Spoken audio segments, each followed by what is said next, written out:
অনেক সময় আমরা ভালো লাগাকে ভালোবাসা মনে করি।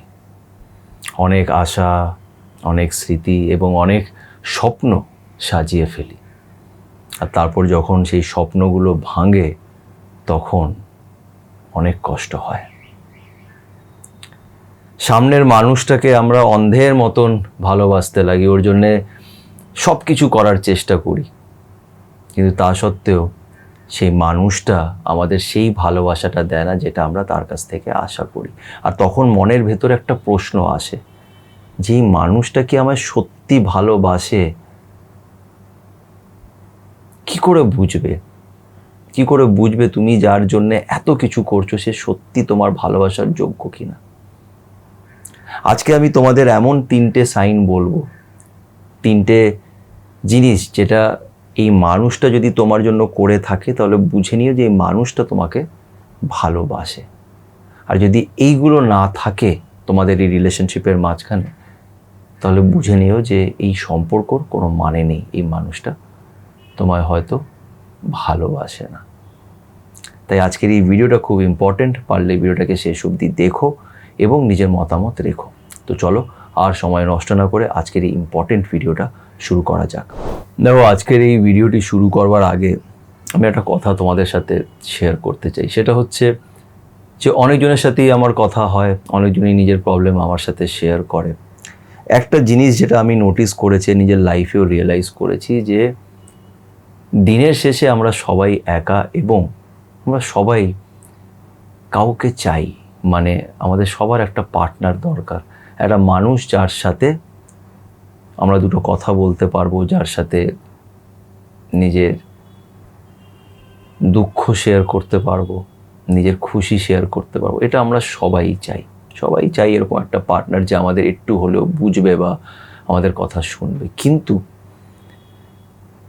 একটা জিনিস যেটা আমি বুঝে গেছি সেটা হচ্ছে যে দেখো, কিছু কষ্ট বা তোমার লাইফের কিছু জিনিস এমন আছে যেটা তুমি ছাড়া আর ওই যে উপরে যিনি বসে আছেন ওনাকে ছাড়া আর কেউ বোঝে না। তুমি কারোর কাছ থেকে এটা আশা করতে পারবে না যে সে তোমাকে সব সময় বুঝবে, সে তোমার প্রতিটা অ্যাঙ্গেল বুঝবে, বিকজ তুমিও কিন্তু কারোরটা সম্পূর্ণ বুঝবে না। তোমাকে যদি কেউ সম্পূর্ণ বোঝে তাহলে সেটা হচ্ছে ওই যে উপরে যিনি বসে আছেন উনি, আর কেউ না। তাই ভালোবাসা নিশ্চয়ই খুব ভালো জিনিস, ভালোবাসাটা সবাই চায় এবং এরকম প্রচুর মানুষ আমি দেখেছি যাদের কাছে টাকা পয়সা, গাড়ি বাড়ি সব আছে, কিন্তু ভালোবাসা নেই বলে একটা কষ্টে তারা আছে। এবং আমি বিশ্বাস করি যে ভালোবাসাটা সত্যি খুব দরকার। ভালোবাসা মানুষের জীবনটাকে পাল্টে দেয় এবং এই পৃথিবীটা ভালোবাসার উপরেই চলছে। তাই ভালোবাসা তো খুবই দরকার, কিন্তু ভালোবাসাটা কি একটু হলেও আমাদের বুঝতে হবে। যেটা বললাম, আমি এটা বলছি না যে আমি ভালোবাসা সম্পূর্ণভাবে বুঝি, কিন্তু আমি আবারও বলছি যে ভালো লাগা এবং ভালোবাসায় তফাৎ আছে। ভালোবাসাটা কখনোই প্রথম নজরে হয় না, ভালোবাসা হতে সময় লাগে। পরিস্থিতি, যে সময়গুলো আমরা একসাথে কাটাই, আপস অ্যান্ড ডাউনস লাইফে আসে, কোনো সময় কঠিন পরিস্থিতি আসে, ভালো সময় আসে, সব কিছু মিলিয়ে একটা বন্ডিং তৈরি হয়, আর তখন ভালোবাসাটা গভীর হয়। প্রথমে যেটা হয় সেটা ভালো লাগা, কিন্তু ভালো লাগাটাকে অনেক সময় আমরা ভালোবাসা মনে করে অনেক আশা, অনেক স্বপ্ন সাজিয়ে ফেলি এবং সেই স্বপ্নগুলো যখন ভাঙে তখন খুব কষ্ট হয়। তাই বুঝতে হবে যে ভালোবাসাটা তোমাদের কতটা বন্ডিং তোমাদের স্ট্রং হয়েছে, এটাকে বুঝতে হবে। সামনের মানুষটা তোমায় সত্যি ভালোবাসে কিনা এটা বুঝতে হবে। তাই ভালোবাসার পরিভাষা তো সবার জন্য আলাদা আলাদা, ডেফিনেশন সবার জন্য আলাদা, কিন্তু ভালোবাসারও কিছু বেসিক রুল আছে যে এই জিনিসগুলো ভালোবাসায় থাকতে হবে, যেটা হয়তো তোমার ভিতরে আছে ওর জন্য, কিন্তু ওর ভেতরে হয়তো নেই, বা হয়তো আছে। যদি থাকে তাহলে বুঝে নিও যে আর যাই হোক না কেন সে তোমাকে ভালোবাসে। অনেক সময় কি মিসআন্ডারস্ট্যান্ডিং হয়, মিসকমিউনিকেশন হয়, সেটা হতেই পারে, কিন্তু ভালোবাসাটা আছে যদি এই 3টে জিনিস থাকে। প্রথম জিনিসটা যেটা আমি নিজের লাইফে রিয়েলাইজ করেছি এবং অনেক কাপলসদের দেখেছি, যে যখন তুমি সত্যি কাউকে ভালোবাসতে লাগবে তখন যেটা হবে সেটা হচ্ছে যে তুমি এই মানুষটার খুশিতে খুশি এই মানুষটার কষ্ট হয়ে তোমার কষ্ট হবে, তোমার ওর জন্য জেনুইনলি চিন্তা হবে। এরকম চিন্তা না যে তুই খেয়েছিস, খেয়ে নে, শরীর খারাপ করবে, এইসব না। ভেতর থেকে একটা চিন্তা যে ও সুস্থ থাকুক, ও ভালো থাকুক, ও ভালো থাকলেই আমার ভালো লাগে। যেরকম আমাদের মা বাবা, যেরকম আমার মার খুব বয়স হয়ে গেছে, তো আমার মা এখন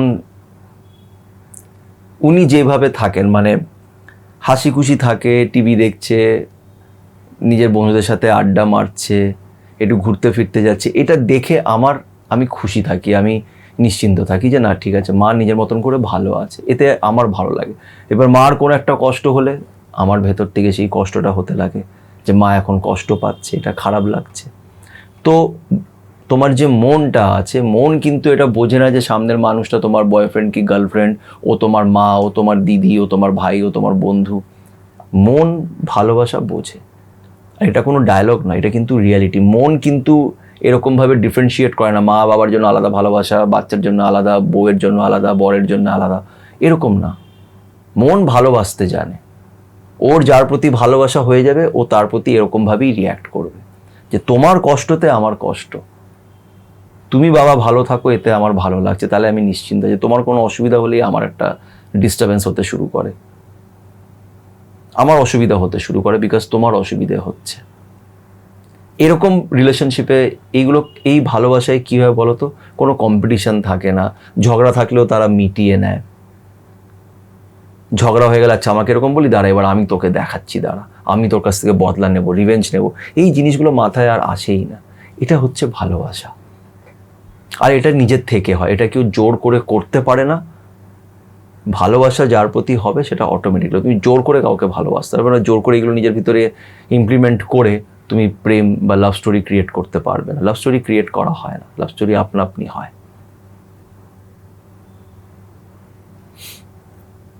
তো এটা হচ্ছে ফার্স্ট থিং। সেকেন্ড থিং হচ্ছে অত্যন্ত বেশি তুমি এই মানুষটার সাথে কমফোর্টেবল, বিকজ এই মানুষটা তোমাকে এমনভাবে তোমার সাথে থেকেছে যে তুমি এর সামনে খুব কমফোর্টেবল।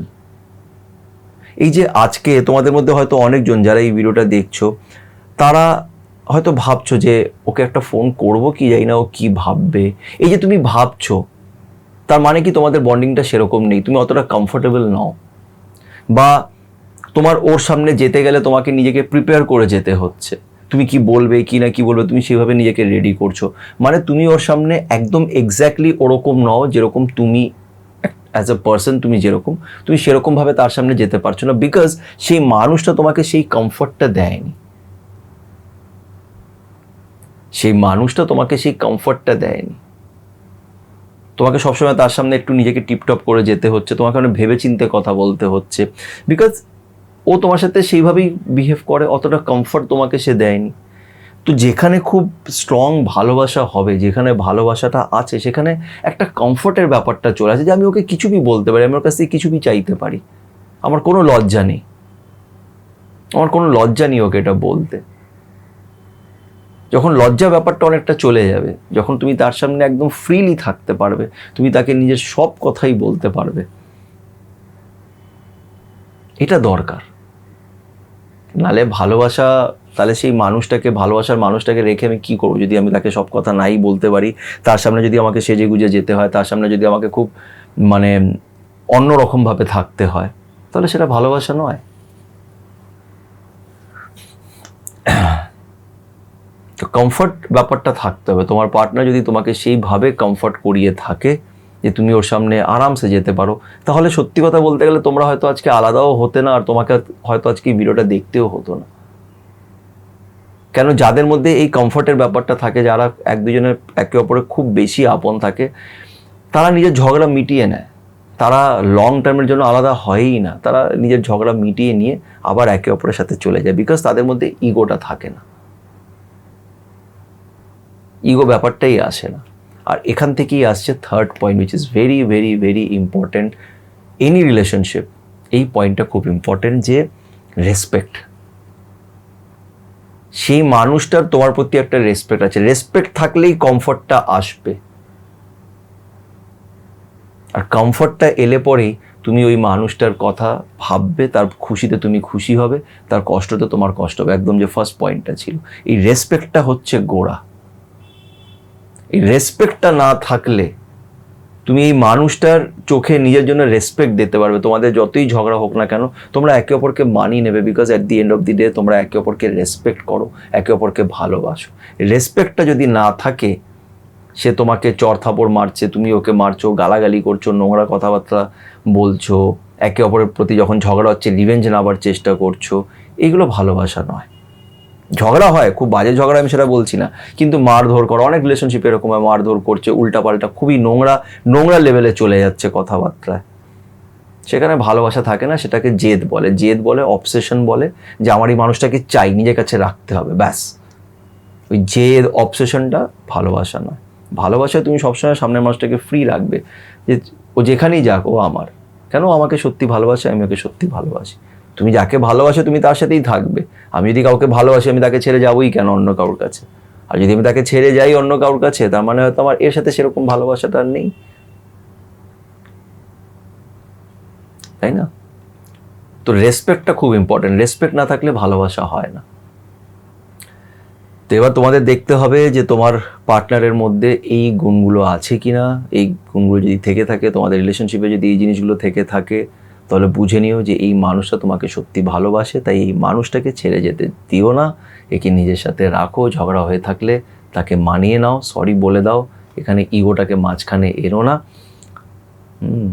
ভালোবাসা সবাই পায় না, যদি তুমি পেয়ে থাকো then you are very lucky. তো চলো, আশা করছি আজকের এই ভিডিওটি তোমাদের ভালো লেগে থাকবে। যদি ভালো লেগে থাকে তো প্লিজ একটু লাইক করো, কমেন্ট করে নিজের মতামত রেখো। সবাই পজিটিভ থেকো, তার উপরে বিশ্বাস রেখো এবং ভালো থেকো।